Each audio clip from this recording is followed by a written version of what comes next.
Welcome, everybody. Thank you so much for joining us for the second Climate and Society event. My name is Pamela Smith, and I'm the director of the Center for Science and Society.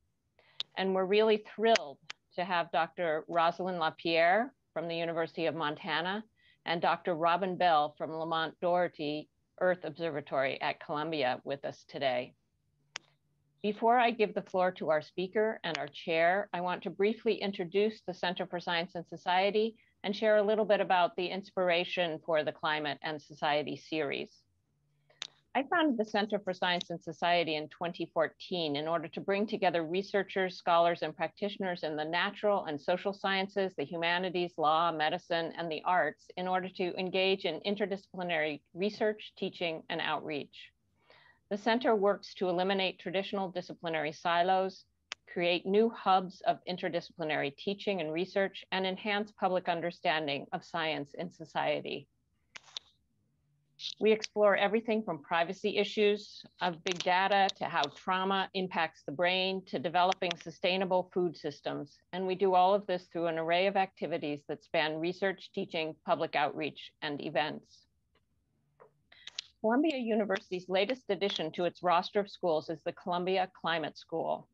The school will eventually form a hub of interdisciplinary research, education, and practice focused on climate and its related challenges. Complex phenomena such as the climate crisis are so multidimensional that they need more than just a scientific or technological lens.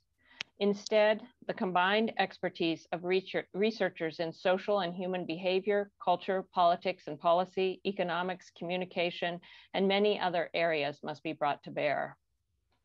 The Climate and Society series will incorporate these principles and showcase the work of leading scholars and Columbia researchers on climate, environment, sustainability, and their social and cultural dimensions. In addition to the Columbia Climate School, I want to thank our other partners in this series, including the Earth Institute, Lamont Doherty Earth Observatory, Climate and Society MA program, and Columbia University Dean of Humanities, Sarah Cole, and the Climate Humanities Committee. They have all been instrumental in planning this series in Climate and Society, and I'm very grateful to everyone's input. I just want to say to our audience members that in order to participate in this event, and we look forward to your participation, you can submit your questions at any time using the chat feature located at the bottom of your screen, or you can raise your virtual hand during the Q&A session at the end of the event if you want the moderator to call on you so that you can ask your question in person. The Climate and Society lecture series will be back in the fall. This is our last event for the summer semester. We'll return in the fall with an exciting lineup of speakers. Information on how to sign up for the newsletter and more events like this will be posted in the chat during the event. And now I'd like to introduce Dr. Robin Bell, who will chair today's event. We're very honored to have Robin Elizabeth Bell join us to chair today's meeting. Dr. Bell received her undergraduate degree in geology from Middlebury College in Vermont and her PhD in geophysics from Columbia University in 1989. She joined the research staff at Columbia University's Lamont Doherty Earth Observatory in 1989, where for the past 3 decades, she has conducted research on ice sheets, tectonics, rivers, and mid-ocean ridges. Currently, Dr. Bell is the PGI Research Professor, and she directs research programs in Antarctica, Greenland, and is developing technology to monitor our changing planet. Bell has coordinated 9 major aerogeophysical expeditions to Antarctica and Greenland, studying what makes ice sheets collapse. She has discovered a volcano beneath the West Antarctic ice sheet and several large lakes locked beneath 2 miles of ice.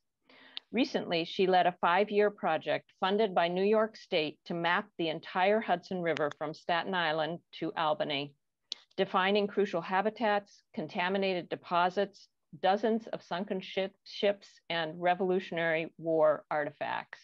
Sounds fascinating. Bell has published over 90 peer-reviewed articles and more than 30 other publications.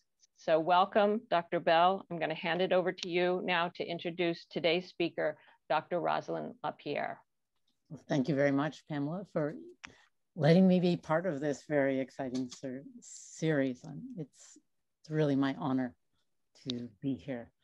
And today, even greater honor is that I get to introduce today's speaker, who I had the pleasure of getting to know better through this. And I'd like to introduce Rosalind LaPierre, who's an award-winning Indigenous writer and ethnobotanist and environmental activist with a BA in physics, one of my favorite subjects, as you can imagine, a PhD in environmental history, and she's currently an associate professor of environmental studies at the University of Montana and a research associate at the National Museum of Natural History.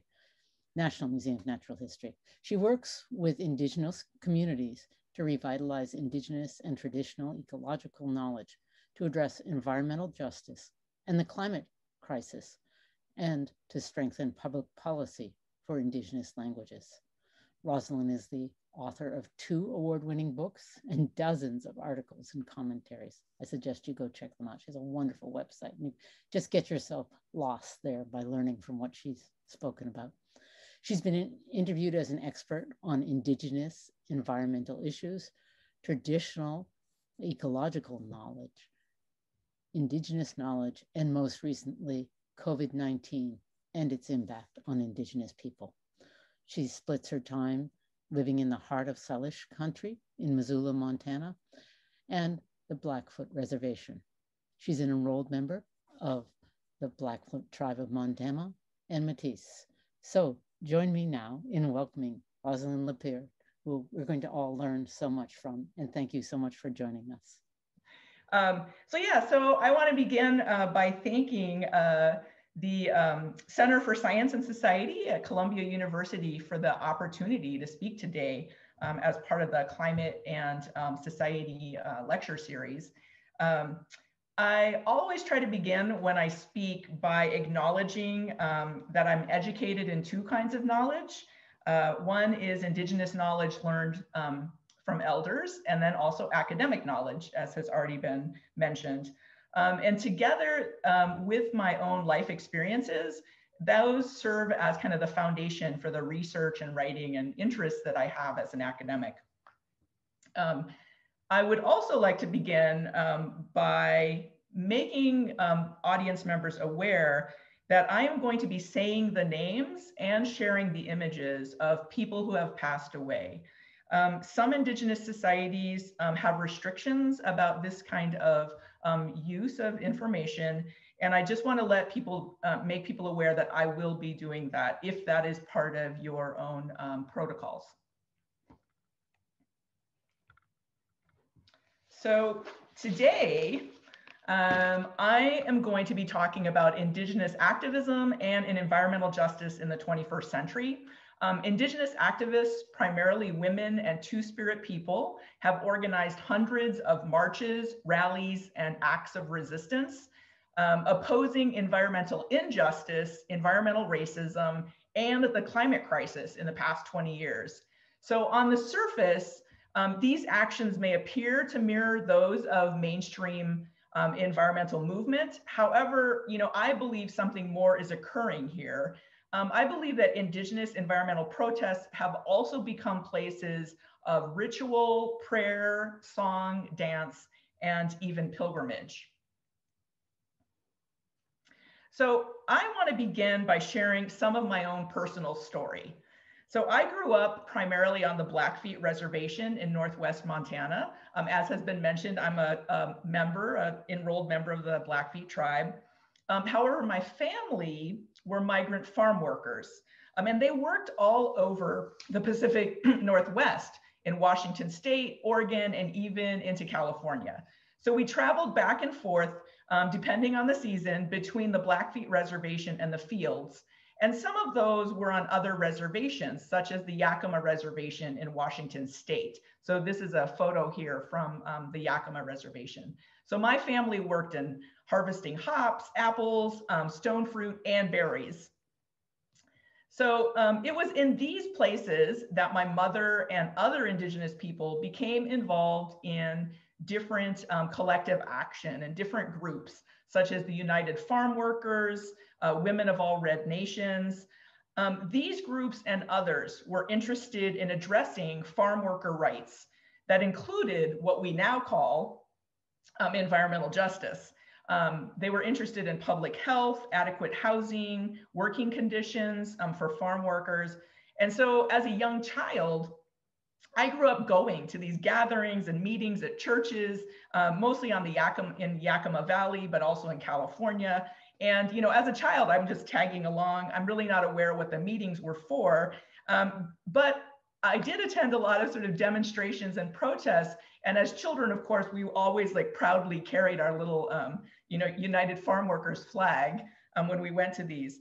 So just as a reminder, for those of you who don't know, there were a lot of Indigenous farm workers in the Pacific Northwest.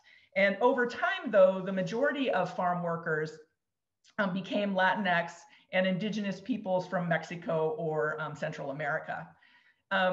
Washington State University just recently released, in fact, it was only about a month ago, recently released a collection of more than 10,000 images that were made by the Seattle Times photographer, Irwin Nash, that showed life in the Yakima Valley in the 1960s and 1970s, including some organizing that was done by Cesar Chavez and other labor activists. So these images, the slides that I'm showing you, these are images from those photographs. So this is really a treasure trove that's just been released to the public and been digitized. And I'm sharing this because I encourage students out there or scholars who are interested in this type of story. And I view this as an environmental justice story and an environmental racism story, that this is really a great new treasure trove that you can get information from. Of course, me looking through some of these photographs online, it was really kind of a walk down memory lane. I really enjoyed looking through them. So I wanted to share this story because my first encounter with activism or with collective action was through these childhood experiences. Of course, you know, I had no idea that we were even addressing, or they were addressing, environmental justice issues back then, or that I would eventually be interested in activism kind of as a intellectual or scholarly pursuit. But when I look back at that time period, you know, I can really sympathize now and empathize with current communities that are impacted by environmental racism and injustice, and especially those communities that are currently being impacted by chemical contamination. I suffer from a health issue that I really believe stems from my childhood, when there were really few regulations for the use of chemicals in agriculture, and of course, like child labor laws too. Okay, so fast forward, like in time, as has been mentioned, I'm now an academic working in an environmental studies department. You know, I'm interested in kind of two overarching sort of questions that really guide my research. So one is, you know, how do Indigenous people understand or imagine their relationship with the natural world? And the other thing I'm interested in is activism. You know, why do people choose to act, and when do they make those choices? So as has already been mentioned, I've written 2 books and lots of articles that explore those questions, explore those kind of overarching interests. I was interested in exploring my own tribe's view of the natural world, especially after I spent time with my grandmother learning ethnobotany. I realized that she had a really different view and relationship with the natural world. And she viewed the world through a religious lens, one that she had grew up with and one that had been handed down to her through her ancestors.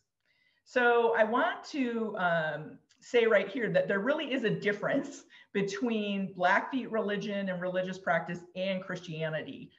People often say that religion provides like comfort or reassurance in hard times, like that's why people, you know, participate in religion, or that it's, you know, the famous opiate of the people. But for the Blackfeet, religion provides something different.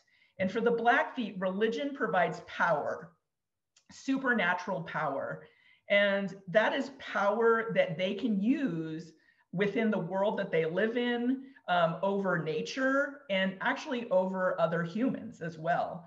So it is a different kind of relationship with the divine, and it is a different purpose for religion.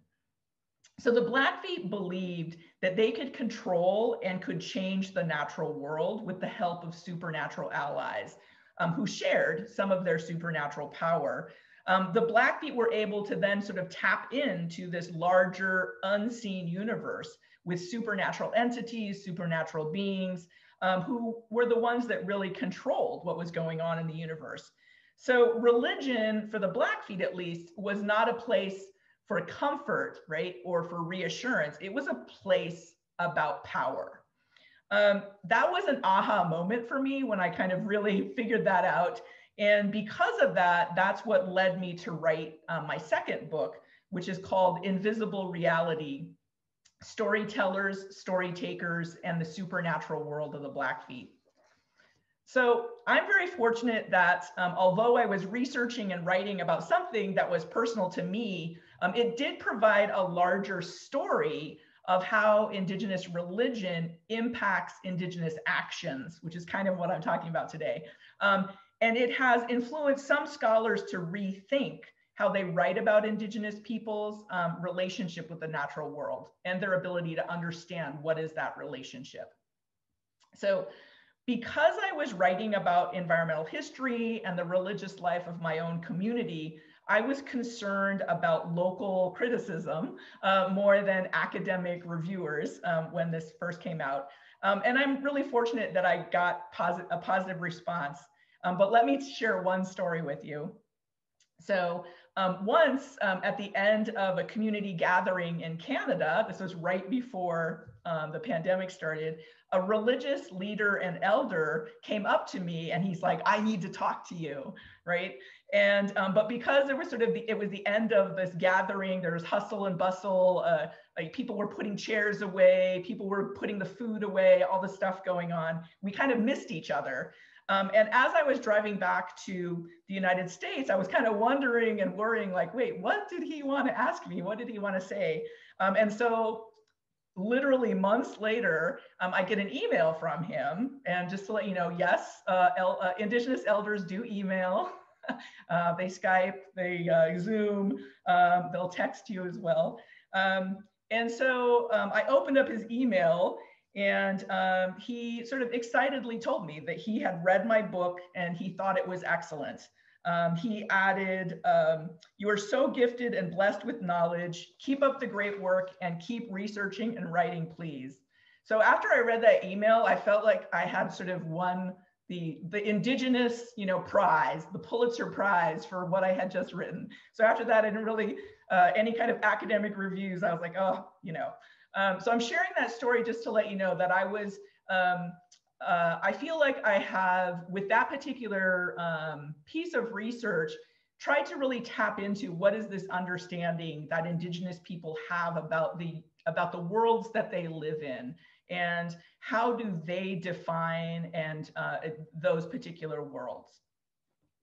So today, though, I really want to talk about contemporary Indigenous activism, and especially activism that sets out to reclaim and recenter Indigenous women and Two-Spirit peoples as leaders of environmental and religious practice within their communities in the past 20 years.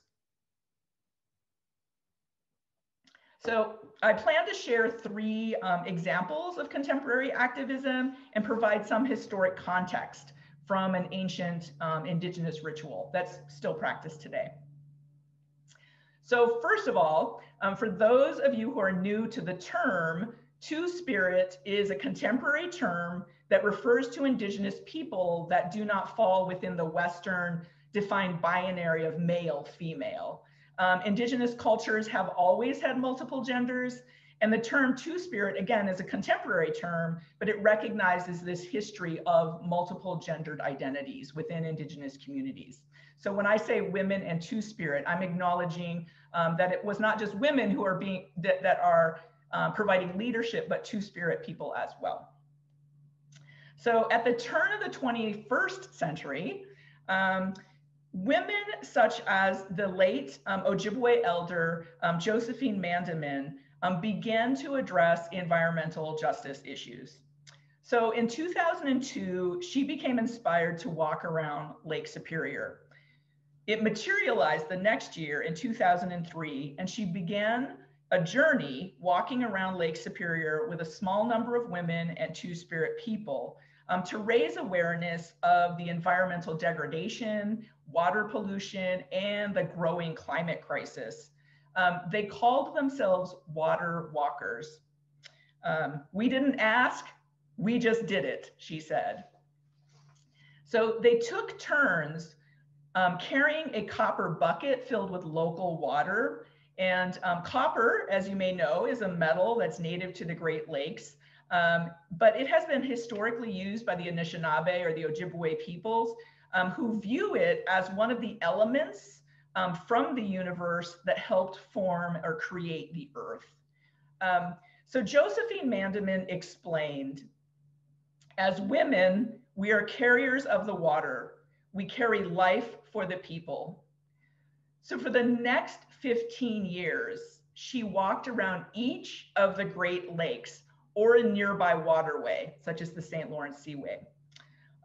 She clocked, tens of thousands of kilometers in this journey. There was even a children's book written about her, which is shared here in the slide.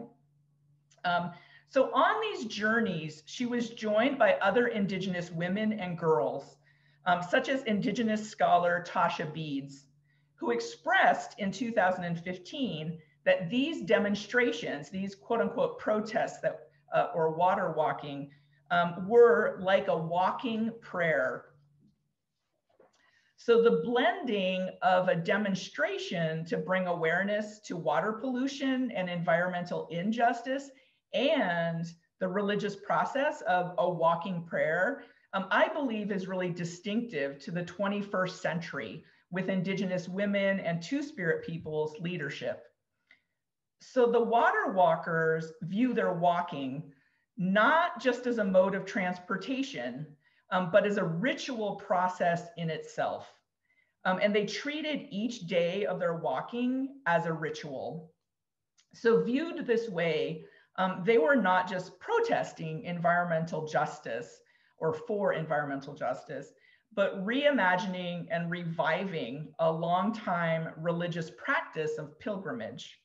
And as an environmental scholar and an Indigenous person, I'm really interested in this intersection between contemporary activism and the revitalization of ancient religious practices that were led by women.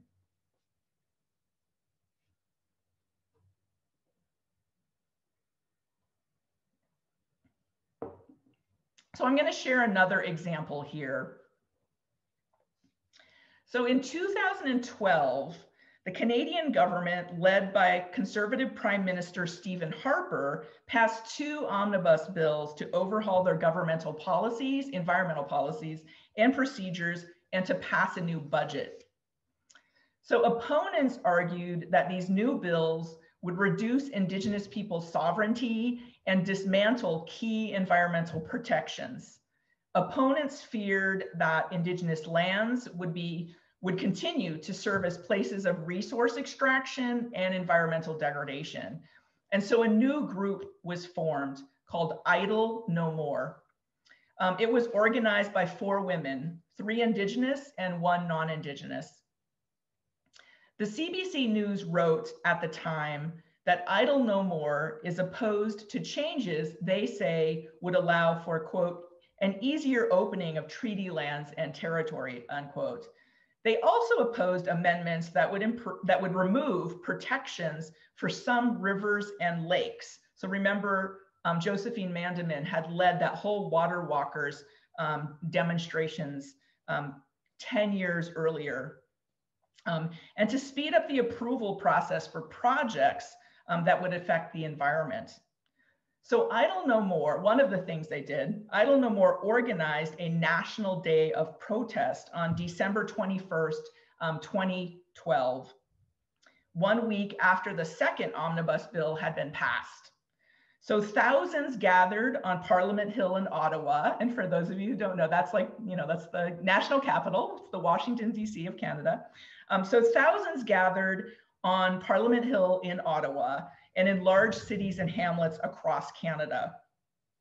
These gatherings were led by Indigenous women and Two-Spirit people, many wearing jingle dresses, as you can see in this photo in the slide.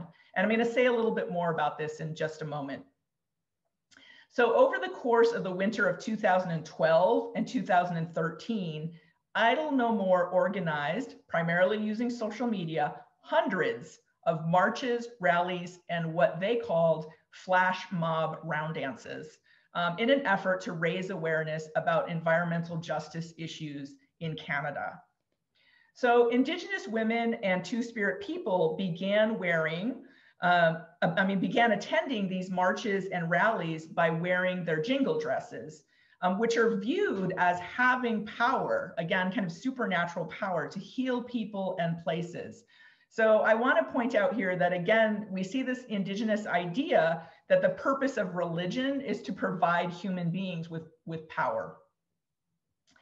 Ojibwe scholar Brenda Child's research regarding the history of jingle dresses as a healing dress is featured in an exhibit at the Mille Lacs Tribal Museum in Minnesota. And she recently wrote a New York Times article about the jingle dress, which I think was in the New York Times maybe a month, maybe 2 months ago. So as the women stood on Parliament Hill in Ottawa, wearing their jingle dresses and carrying religious icons, they sanctified it with their presence and their prayer. So thousands of people traveled for miles to both protest these new environmental policies and to participate in this new religious practice. So these movements, such as Water Walkers and Idle No More in Canada, organized by Indigenous women and Two-Spirit people and concerned with environmental justice and revitalizing women's roles in religious practice, helped set the stage for Standing Rock in the United States. So they were able to organize thousands of women and mobilize them for collective action. That network then was tapped into when Standing Rock began. So Standing Rock also began with leadership of women, girls, and Two-Spirit people. And it began as a spiritual resistance, as they say.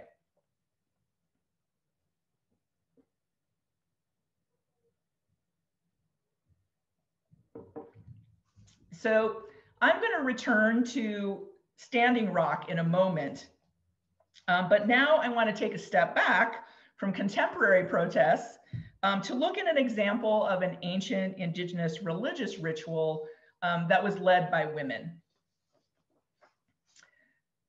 So I see connections and continuities between contemporary Indigenous activism as places to revitalize historic practices of matriarchy or rematriation, as one group in Canada asserts, and the cultural practices of the past, where Indigenous women held leadership roles in religious practice. So these roles from the past were really violently impacted by colonization. And Indigenous environmental activists are now working to decolonize and reclaim them.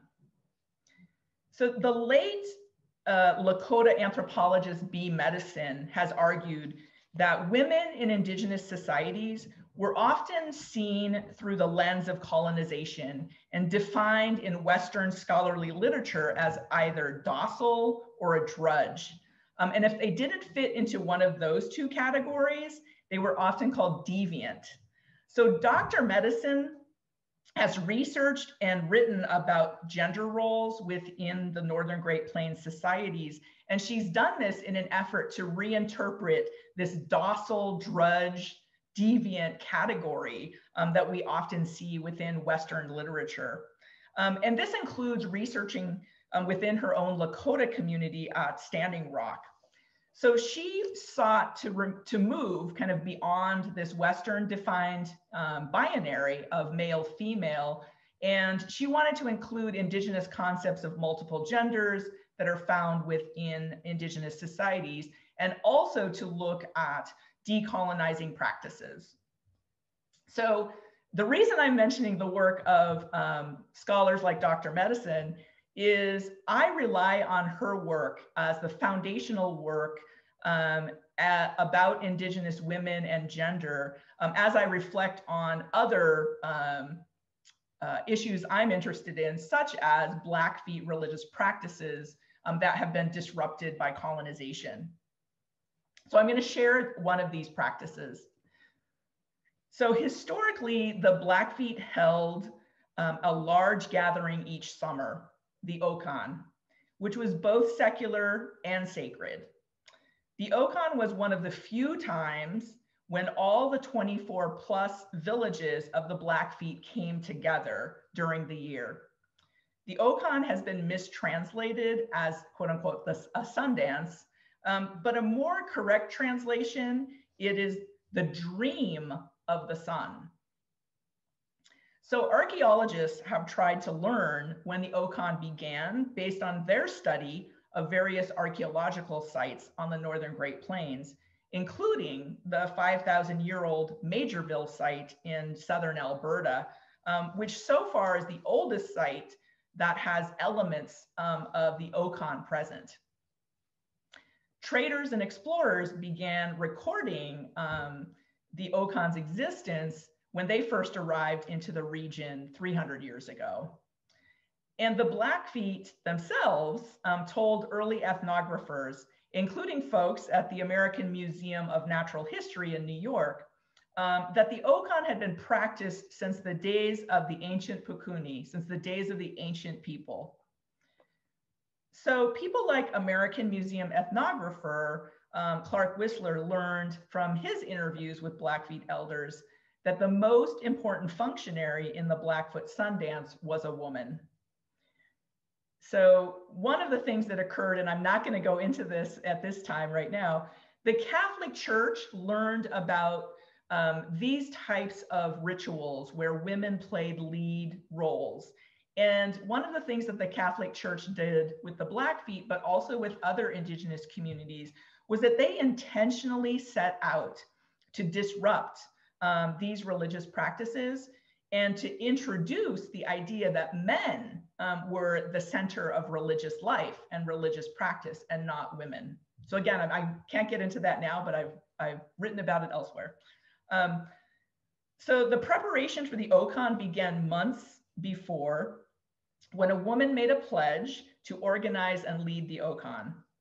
So I'm not going to say much more about this ceremony because it is actually kind of long and complex and many days. But I just want to share sort of one continuity that I see with contemporary practice. So historically, the Okan began with walking. It was through walking that a person came to know the stories, songs, and places of Blackfeet ancestral territory. Walking was one of the time-honored ways that knowledge about landscape and learning its mythology were taught and internalized. The Okan incorporated 4 walking journeys, moving each day closer to the final location where the Okan Lodge, or it's called the Medicine Lodge, would be built. So the Okan woman, her assistants, and family started and ended each day and this walking journey by drinking muddy water, as my grandmother would call it. And it was basically water mixed with mineral clay. And they drank it through the entire Okan. So during the day, the women fasted from both food and water. And then at sunrise and sunset, they would drink this mineral water. So in this particular image that I'm sharing right now is a painting. And it's kind of a imagining of what occurs at an Okan. And in this particular case, it's a group of women who are on this walking journey from site to site as they're going towards where the Medicine Lodge or the Okan would be built. And in this particular image, the woman that's directly in the middle, and you can kind of tell it looks like she is wearing a headdress, which she is wearing a particular type of headdress, is walking with her other women or two-spirit assistants. So this walking journey was sacred because the Okan woman was sacred. She was sanctified and given power by the divine beings of the sun, the moon, and morning star, which is the Blackfeet Holy Trinity. And as she walked, each of the places on the journey became sanctified by her presence and her supernatural power. So archaeologists Gary and Joy Oderlaar have argued that the Blackfeet used these sanctified places and this walking journey as a way to maintain relationships with the divine. So they say, as they moved across the landscape, the Blackfeet women follow the trails used by their predecessors and stopped at the same places to renew their ties with the spirit realm and the ancestors. Movement across the landscape became a strategy to fulfill the social and ceremonial obligations of the group and to maintain and transmit their history from one generation to the next. So examples such as the Okan remind us of the long-time use of walking as a spiritual practice and a ceremony that was historically led by Indigenous women.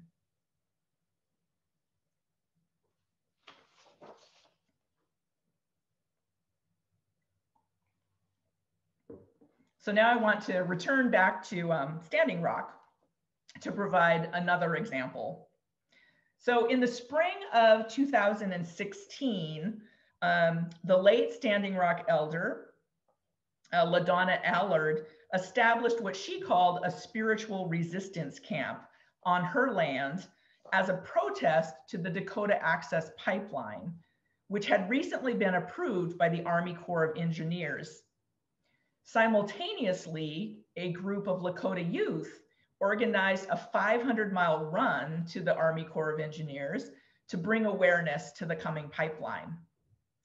At that time, the Dakota Access Pipeline was slated to be built under the Missouri River near the Standing Rock Reservation, and opponents contended that it would potentially or could potentially pollute their drinking water.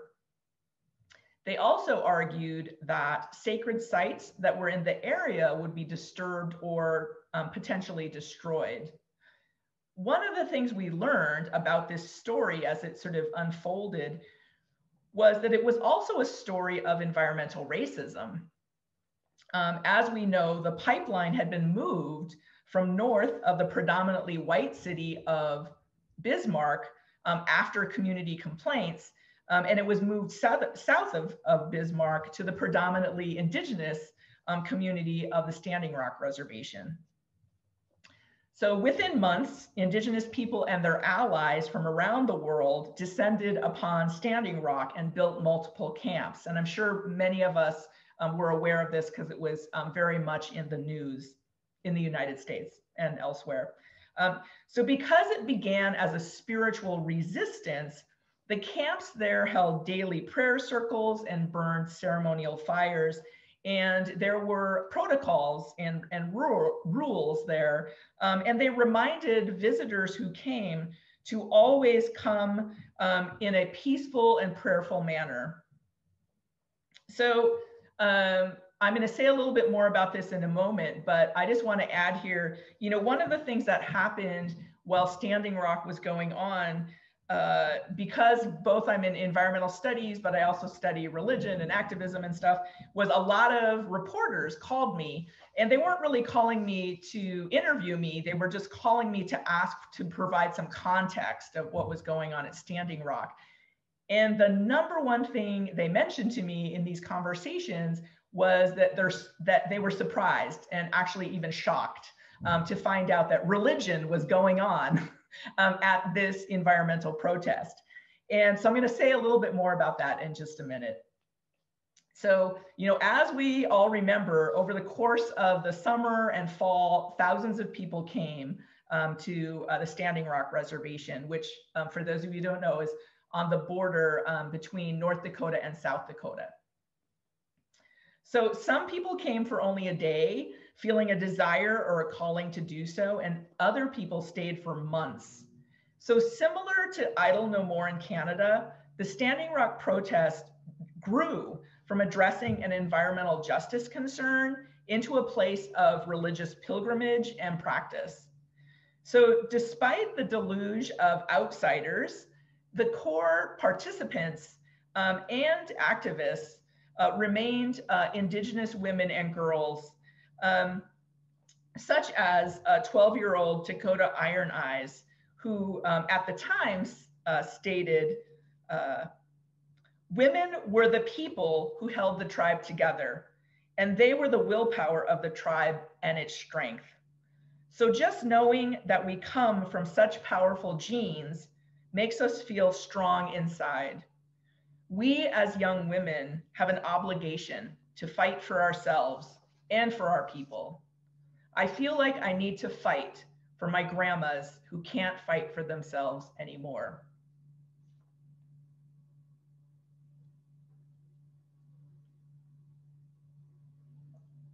So I want to take a moment now to discuss recent scholarship on protesting in the United States.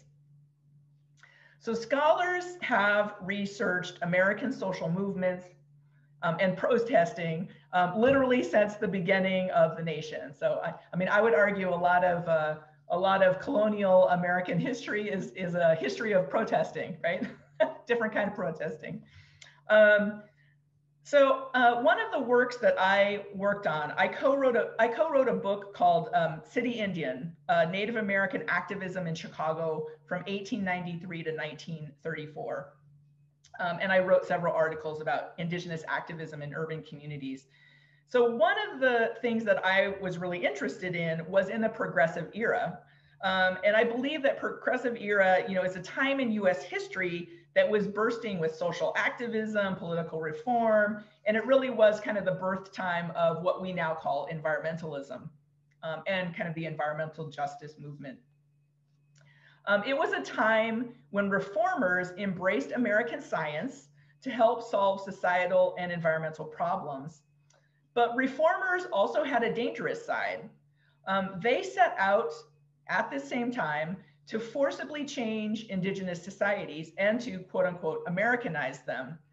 So this era is important to both understand and to remember, because part of the effort to decolonize by contemporary Indigenous women is aimed at redressing the wrongs and the violence that occurred during the progressive era. Okay, so now let's fast forward 100 years. So we know that in the past 4+ years that we've seen an upturn in protesting in the United States. And social scientists have jumped at the chance to research this moment. So scholars in the last few years have written about protesting, large marches, and also the role of journalism and journalists' representations about protesting. So I'm going to share a little bit of that research right now. So the Kaiser Family Foundation conducted what they claim as one of the most extensive studies of political protesting in more than a decade. And they examined why people were motivated to civically engage. So their research tells us that 20% of Americans participated in a protest, a rally, a march, a demonstration, or a political campaign event from 2016 to 2018. So many for the very first time. However, less than half of those who showed up at a rally or a march identified themselves as quote unquote an activist. This may be because Americans often identify activism with violence and extremism, as the study learned. So this study also learned that more than 25% of Americans did more than just attend a rally or a march. They also engaged in the political process, and they tried to influence governmental policy on issues that they were interested in. So the Kaiser Family Foundation argued that a significant number of Americans were engaged in some form of quote unquote activism or political action from 2016 to 2018.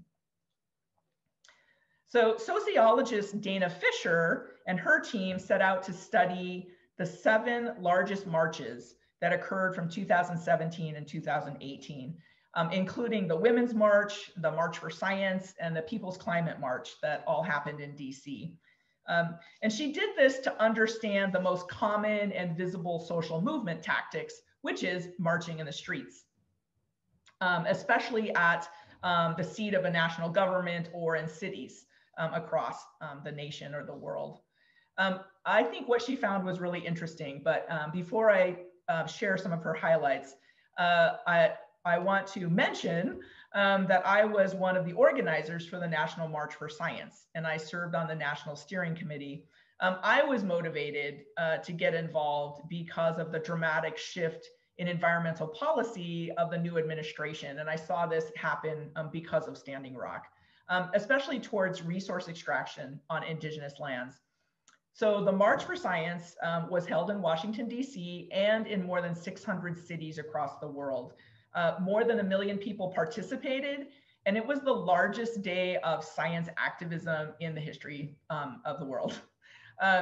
One of the things I also did at that same time was I co-wrote the Indigenous Science Statement, which was partially read on stage in Washington, D.C., but it was also read in marches around the world. So Dana Fisher's book, American Resistance, and numerous articles, their team has written numerous articles about this, has shared their research of large street marches and protests. And the most interesting findings to me was that the majority of protesters at these marches were highly educated white women, and primarily middle-aged white women, and that they continued to attend march after march, which means they had staying power. Fisher argued that these protesters did not rely on the national organizers to become mobilized because many of them learned about the protests and information about marches, primarily from social media, from sharing it with their friends and each other. So one of the things that she argues is that marches relied on what she called distributed organizing. That had fluid membership, loosely affiliated networks, and geographically diverse organizing. This is really interesting to me as somebody who helped organize one of the national marches, because apparently the majority of protesters participated because of their outrage, because of national politics and policies, just as I did, not because of the great organizing skills of the organizers. So again, she had some very kind things to say about the March for Science in her research. So that was nice. So thank you for that. So each of the marches that Fisher surveyed served a different purpose. But when she asked what motivated people to attend them, whether it was the Women's March, the March for Science, or the People's Climate March, a significant number of people, or the majority of people actually, listed the environment as the central reason. And close to that, to the environment, was then climate change as well, as to why they were participating in these national marches. Very few people listed religion as the reason that they participated. So I think it's interesting that these large protests that were predominantly white, with the March for Science having the whitest march at 80%, had very few people viewing religion as one of their reasons to participate. And you can probably tell why I'm interested in this, because I believe the opposite is true for Indigenous protesting. I believe that the majority of Indigenous people who participate in environmental protests are there for environmental protests, but also they're there for religion and religious practice. Of course, I'm not a social scientist, so I don't have the social science research to back me up. It's just based on my own observation and the research that I've done. So journalism professor Daniel Kilgo has researched how the media and journalists have written about protesting. She has found, for example, that stories about the Women's March gave voice to protesters and significantly explored their grievances. Whereas protests about anti-Black racism and Indigenous people's rights received the least legitimizing coverage and were more often seen as threatening and violent. She argues that journalists have significant influence over the general public's opinions about protests and the social movements behind them, and that these are formed in a large part by what people read or they see in the media. And I think that one of the reasons we didn't often hear about religious aspects of Indigenous activism is because journalists, quote, often describe Indigenous protests as disruptive and confrontational. So back to my experience with Standing Rock and visiting with reporters then, you know, I believe that many of the journalists that went to Standing Rock had this idea in mind, that they were going to tell a story of kind of violence and confrontation, and not really a story where religion played a central role, which is why they were surprised when they went to places like Standing Rock and said, hey, what's going on? You know, people are praying. So because of that, at that time, I wrote a piece that was called Why Understanding Native American Religion is Important for Resolving the Dakota Access Pipeline Crisis. And it was picked up by the Washington Post, so that was nice. And just after that, then the Post themselves wrote 2 other articles looking at this intersection of religion, Indigenous activism, and environmental justice. So there are many more examples that exemplify this intersection of Indigenous activism led by women and Two-Spirit people, and places of protest becoming places of religious practice. In fact, I believe now that these practices that have grown in the last 20 years, they have grown really to the extent that I don't believe it's possible to hold an Indigenous environmental protest without religious ritual being a central feature to those protests as well.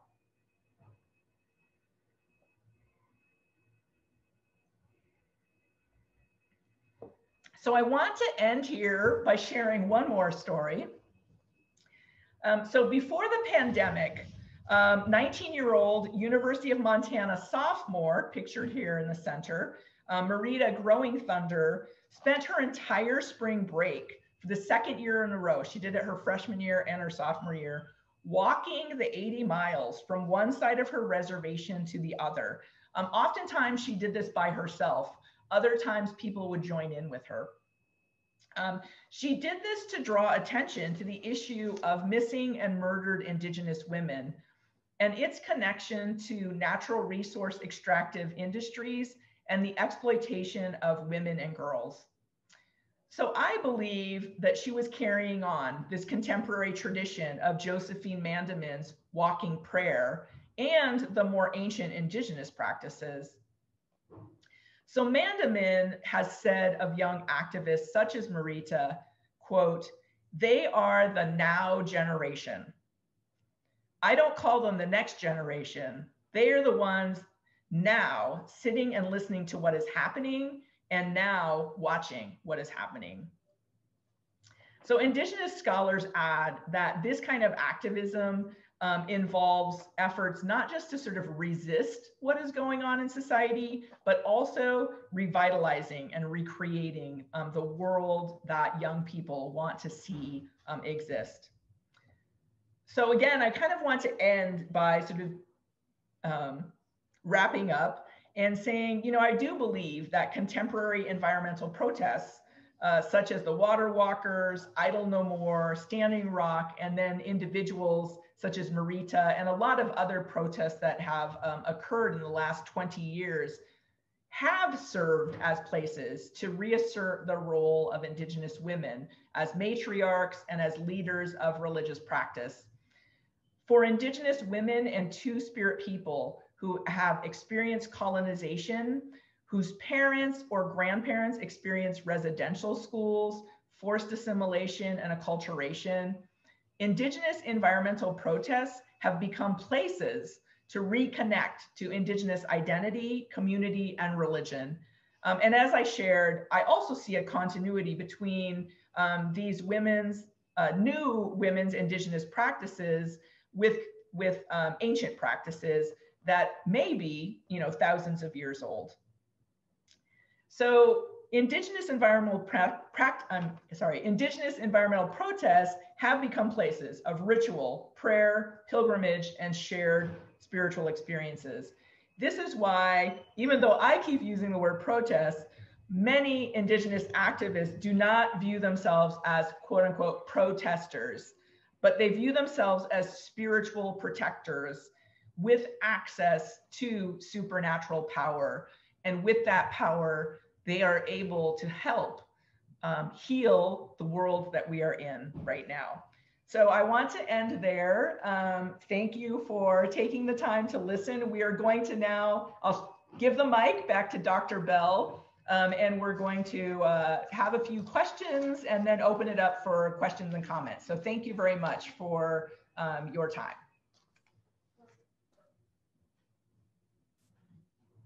I'm sure if we were in person, you'd be hearing lots and lots of clapping, because I just want to start by thank you for providing this. Well, first of all, thank you for organizing the March for Science. And thank you for providing this framework for us to think about where we are in this moment and how much of, because I bet if we turned on the camera and had people hold up their hands, I bet you'd find, because I made my little list, I bet you'd find that most people here either walked down a street in New York or a street in Washington for that Women's March for the climate science. I was there behind the stage listening to you. And the climate march. So it's fascinating to see, to have this sense that what we were doing because we were motivated and was following an ancient tradition. It's really a remarkable reflection. So thank you for both doing it, or helping organizing it and helping mobilize it. So, this sort of spurs me, in these days, how do we move to encourage more people to act? And I heard that several times as a thread in your talk about, when do people choose to act? And I know you and I've chatted, even as a scientist, I have this tension about when do I step forward and act, because I work so hard to get my science cred. And if I lie in front of a bulldozer, I'm going to lose my science cred that I worked so long to get. So, what is it? What is your sense of how we leverage this moment to get more people to take action and in some sense address that sort of existential fear that, say, people like Greta have about the future of our planet? So what would your thoughts on how we move forward and build on this? Well, I have a lot of thoughts about it, but I bet you do. I think that so today I was focusing primarily on street protesting, right? So marches, things that are very public, and there are, as you just mentioned, there are times when people take that step, figuratively and literally, take that step out into the public to protest because it works. Let me just say that. The reason why people do that sort of thing is because it does work. It does impact public policy. It does impact politicians. And so doing those kinds of public actions, we know works. And again, there's sort of social scientists who do this research and who have learned this information. I think that people can also act not in public ways. People can do that through their research and their writing and being truth tellers. And people can also do that in other ways that aren't necessarily sort of marching in the streets.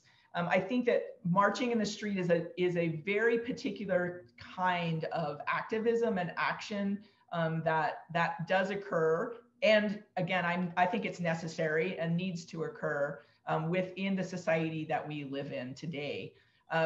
So there are times, for example, and I think probably some of the audience, hopefully all of the audience, participated in the March for Science wherever they were, whether it was in Washington, D.C. or in their local communities. I think that was an example of when scientists stood up and really did take to the streets to say that science was important, that science was necessary, that science tells the truth, or searches, maybe not tells, searches for the truth. And so that was necessary, that is important to have a healthy society. I think that in terms of what makes people act and when, I'm interested in that question as a scholar. And so I look at that sort of as an environmental historian to the past. I also look at it in the present to see why people and when people act. And I think those are important scholarly questions to ask. So the other thing that really struck me is, this sense of religion being a framework to see the world through and to gather power from the natural world. And you as a scientist, that's what you do, right? You study the natural world. So I'd like to hear your sort of thoughts on the parallelism there between the Blackfoot religion that sees how you can actually take superpower from the observations and understanding, and whether or not you ever feel that when you do your science about the world. Do you feel like you're getting superpowers because of the knowledge you have about the world, and then how you can share it with others? Yeah, so I mean, that particular research, as I had said, so I'm a traditionally trained ethnobotanist. I trained for almost 20 years with my grandmother and my oldest aunt, and I apprenticed with them, and I learned in the traditional way about ethnobotany. Okay, I've taken then that traditional knowledge and then also blended it with academic knowledge. Right. And so I do have academic training as well. But one of the things that as I said in my talk, I had sort of this aha moment at one point where I was listening to stories that my grandmother was telling. And I do recount this just to let folks know in my book. I had heard these stories over and over and over again. And then finally, one time I was listening to the story and going, wait, what? What did you just say? And I was trying to get a sense of what was this viewpoint that she had that was totally different than my viewpoint. I mean, I'm from the 20th/21st century. And I recognized at that point that she saw the world completely through a religious lens, and that a lot of Indigenous people do. They see the world through an Indigenous lens. I think we often think of certain peoples around the world and certain cultures and certain communities as viewing the world through a religious lens. And we often don't think of Indigenous people that way. One of the reasons I think that is we often sort of stereotypically think of Indigenous people as always sort of on survival mode. And so people are doing things for survival, not because they have kind of a higher complex understanding of why and how they think the world works. But yeah, that aha moment I had was recognizing, there's a common trope in environmental studies and environmental history that Indigenous people, quote unquote, live in harmony and balance with nature. One of the things I learned from a lot of the research I've done, not so much. They have a different relationship with the natural world, and understanding what that different relationship is important.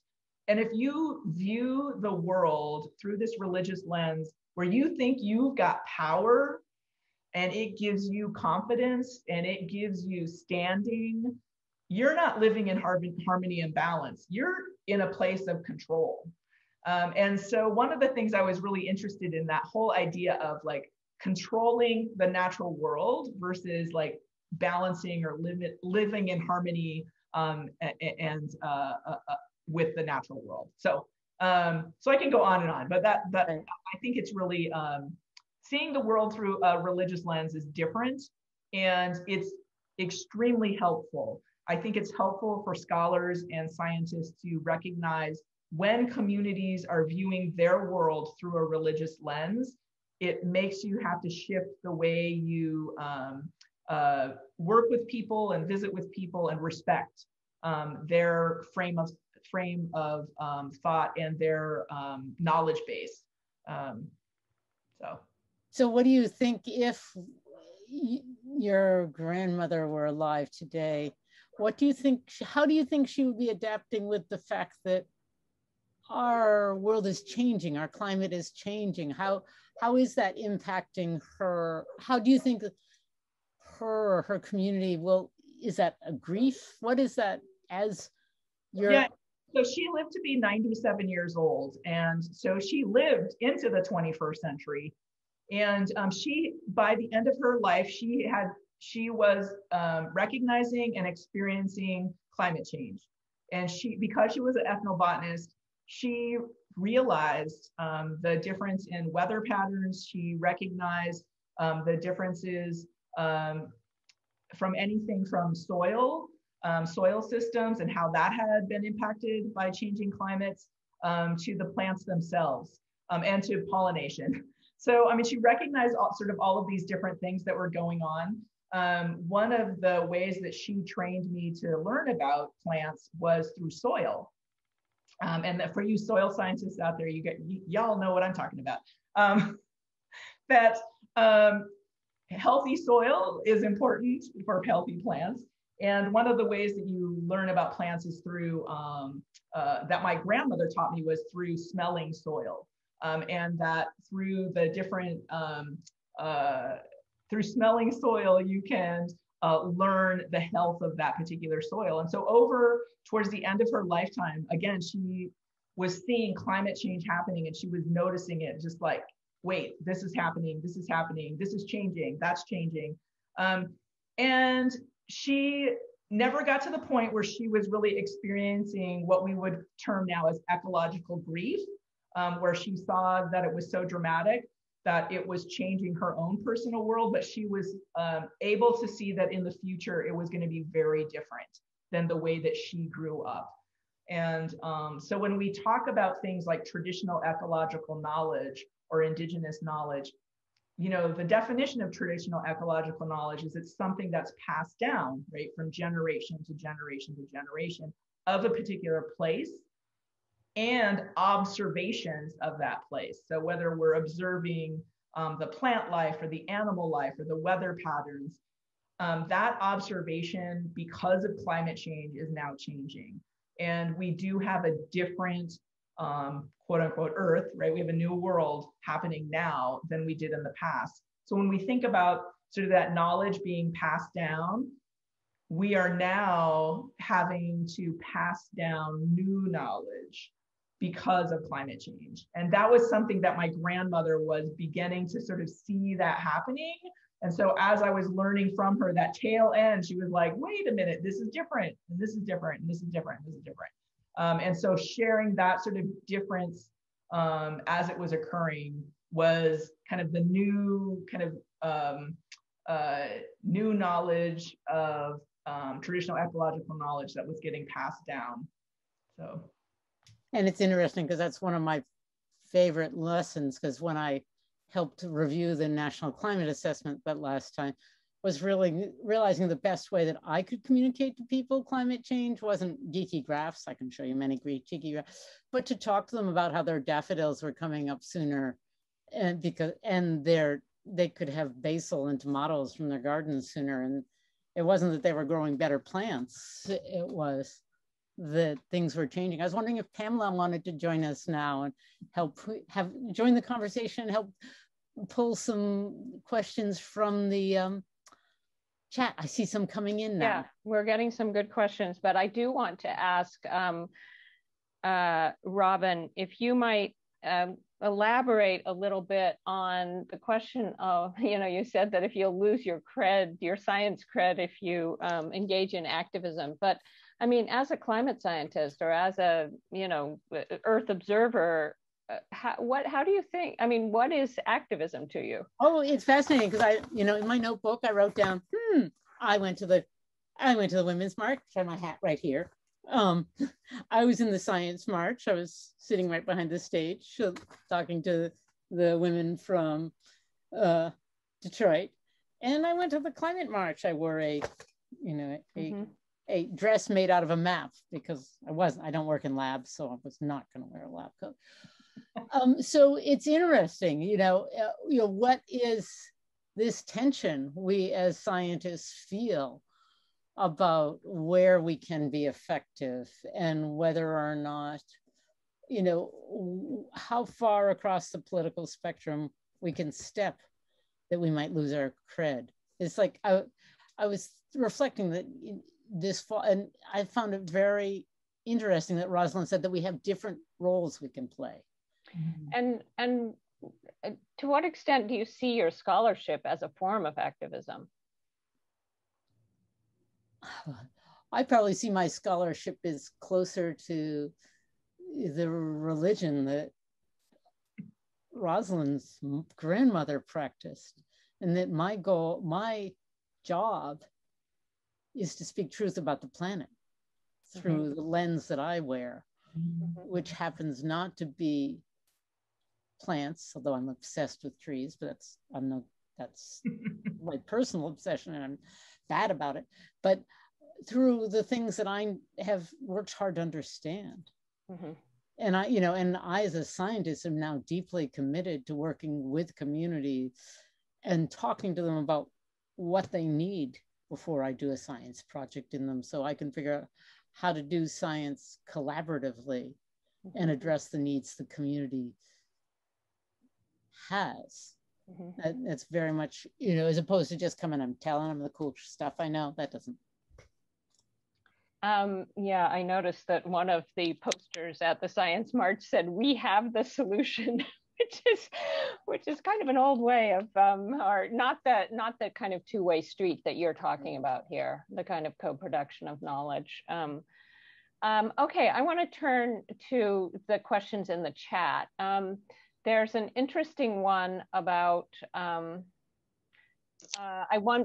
wondering how you define, Rosalind, religion when it comes to Indigenous people today. In my tribe, we don't practice a religion, but more what I would call a soul view or a philosophical view of existence, because I wanted to ask you actually the same question. What exactly do you mean by religion? You say it's so different from science. Robin has just said, her science is like a religious view, it's pursuit of truth and so on. So how would you respond to that question? So yeah, I mean, I would say so there is an academic definition of religion that people in religious studies use. And so when I use the word religion, I am actually trying to use that academic definition of religion. And religion consists of several different things. I won't go into a lot of detail here, but there's so one is usually there is a cosmology, right? So part of a religion is a cosmology. It's the understanding of how the world works. So for the Blackfeet, we have a definite cosmology. We believe that there are 3 separate worlds and that make up the universe, and those 3 worlds interact with each other. That's as much as I'll say right now. In addition to cosmology, there's usually some sort of method of teaching about religious practice. So sometimes there's leadership, right? So priests or some sort of religious practitioners, leaders. There's sometimes a religious organization. So that can be churches, that can be other types of organization. And then there's usually an ethical practice related to that religion. And when we say ethics, we mean like what is right, what is wrong. So right, in Christianity, we've got like the 10 commandments, right? But within Indigenous communities, they also have a list of sort of, you do this, you can't do that, you can do that, you can do this, right? So those ethical practices that are based on the cosmology. So usually a religion is kind of a box that includes these different things: cosmology, organization, leadership, ethics. and a couple of other things as well. So when I say that the Blackfeet have a religion or that Indigenous people have a religion, I mean that they have those separate things. I'm not talking about a ritual or a ceremony that is also part of religion, the big box. So that's what I mean when I'm saying religion, that all of those different things are incorporated into a religion or religious practices. So when your grandmother, when you had this realization that your grandmother saw the world through a religious lens, what, is that the kind that she had a religion, or that her viewpoint was very different from, say, the viewpoint of scientists or of scholars in general today, academic scholars in general today? Yeah, so I mean, I would say that people who have particular skills, so she was an ethnobotanist, right? She knew a lot about plants. But her understanding of the natural world was through this lens of her understanding of the cosmology. So the Blackfeet have a specific cosmology that includes a lot of supernatural beings and supernatural entities. And that to live well in this world. So I'll just really quickly. So the Blackfeet believe you don't have to participate in Blackfeet religious practice ever. As a human, you don't have to. I mean, you kind of have to believe in the cosmology, but you don't have to participate in religion. I mean, you don't have to participate in rituals. You don't have to pray. You don't have to go to ceremonies. You don't have to do any of that. It's totally up to you as an individual, whether you want to do that. But if you want to live a good life, then you do. And there are bells and whistles that come with that practice. One of them is creating relationships with the supernatural realm, creating what I call allies, and these different allies. And in turn, those supernatural entities will give you some of their supernatural power. So you're no longer just a human, you're now a human with supernatural power. And over your lifetime, you acquire supernatural power, supernatural power, supernatural power. So that you're not just doing it once, you're doing it 10 times, 20 times.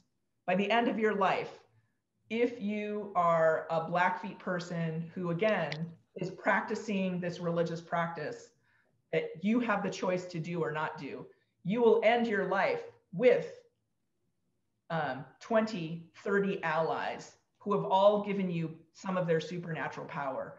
You're not just a human anymore. You're a person with a lot of power. That's what I mean by when I was realizing, when she was talking about her ancestors and herself and her relationship, it's like, oh, they don't think they're humans at all. They think they're humans with a lot of power. And a lot of power to change the world they live in. That's different. That's the aha moment of like, they're seeing this really differently than I am.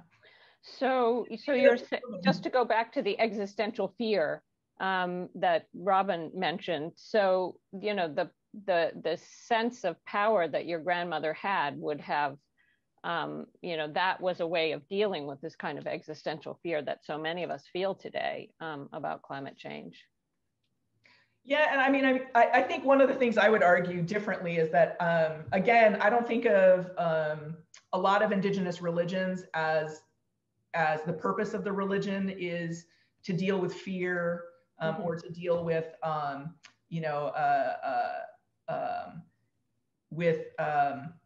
again, kind of comfort. The purpose of religion is to establishing these relationships with the supernatural realm so that you can become powerful like the supernatural realm. And that's a little bit different than like, I'm afraid, therefore I will become religious. If you're religious, you're not afraid. But that's not part of the equation. But I think, kind of transitioning back to that question, I think this is I teach. One of my favorite classes right now that I teach is a research methods class for freshmen and sophomores, right? So I have a lot of 17-year-old, 18-year-old, 19-year-old students in my class, and I love teaching this class because it's their first moment where they get to learn about like, what do scientists do? What is it? You know, like, what the heck is a lit review, right? You damn scientists, so many lit reviews. So, but I see today with young people, especially, and we see this as well within some of the activism that we're seeing from a lot of these youth generated activism that's occurring around climate change and the climate crisis. There is definitely an existential fear for the future, for them, not necessarily even for themselves, but just for the future of the planet. And they really do wonder what their role is. How can they make an impact? What can they do to really create a different future? And I know all of us here today probably have a different answer to give to young people about what how to address that. I think Dr. Bell had mentioned it earlier about her own research. Like, what is she trying to do? She's trying to be a truth teller, right? Tell the truth about what's happening. And I think that that is something that even as young people, they can learn how to do through their own scholarship. Even if you're 18 years old and you're in college and learning to become an educated person or a scholar, or maybe even go on to becoming a professor or a scientist,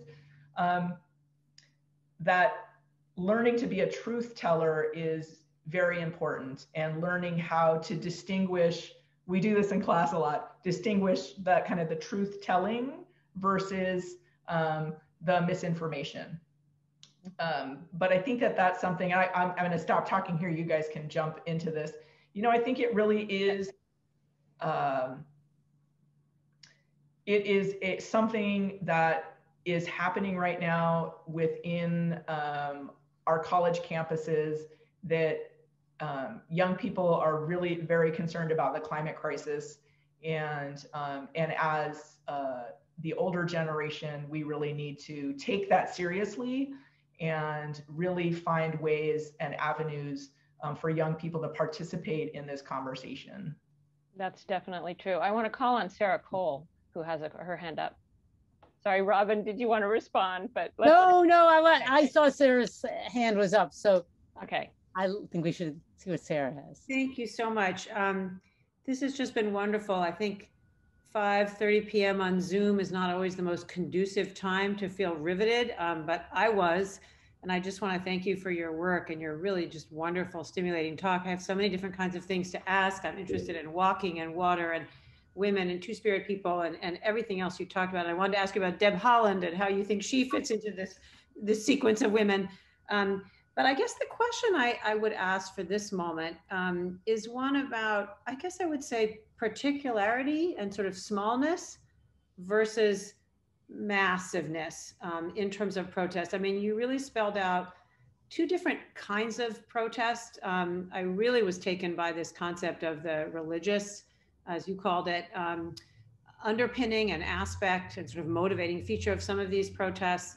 And also a few women walking 80 miles. These are very potent and powerful and very individuated. I love the way you brought in individual stories as you did with your own. And then you had the images from the women's marches and the science marches with hundreds and thousands and even millions of people, where, as you said, the notion of, say, a particular kind of indigenous knowledge or the idea of religion as a kind of motivating factor or a very particular relation to a space or a land or a history would be lost. And I just wonder if you've thought about in your work on activism, how we can continue to focus on and kind of honor and listen to and learn from these more particular and smaller and kind of individuated forms, along with the kind of massive, shared, more global, more homogenous activities that also, as you say, protest works, also have a really important place to play as we move, forward together in addressing climate change and other, problems. Yeah, I mean, I think that, a great example of how an individual protest became a much larger is the story of Greta, right?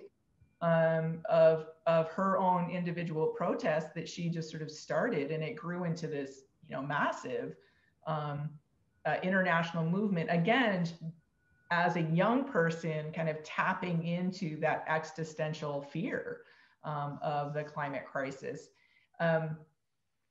You know, I think both, again, it's one of those, I can put on my scholar hat and then I can put on my human hat. As a scholar, I think it's really fascinating what is occurring these last few years, and especially the last 20 years in the 21st century, with the way that people want to address and try to address some of the environmental issues that the Earth is facing. As a human, though, I also see the fear in people's eyes, young people's eyes. And so I think that if, and one of the things I think we need to, as I just mentioned moments ago, I mean, I think one of the things we really need to share with young people is that their voice counts, and whether they're doing something on an individual basis or a collective basis, their voice still counts and it matters, and that they can have answers to these questions, and they may have the answer to these questions. And I think that it's interesting as a scholar to look at activism and protesting, and I think that other people should as well, because I'm really interested in reading about it. So I'd rather you all do the research and then I'll read what you guys wrote. I think it's important for us to continue to have these conversations and to bring out this shared kind of collective information. So I think what you said was really fascinating and great. And it wasn't really a question, but more of a comment. And I think it was really, really spot on. So thank you for that. Thank you.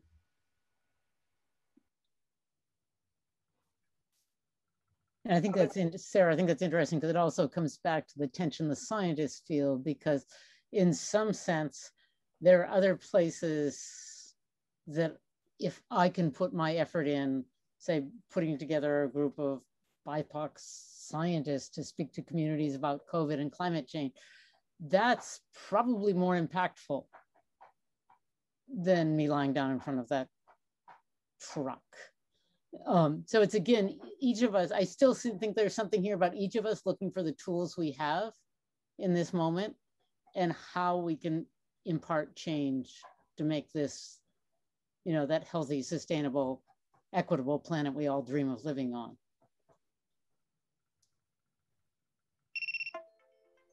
Thank you.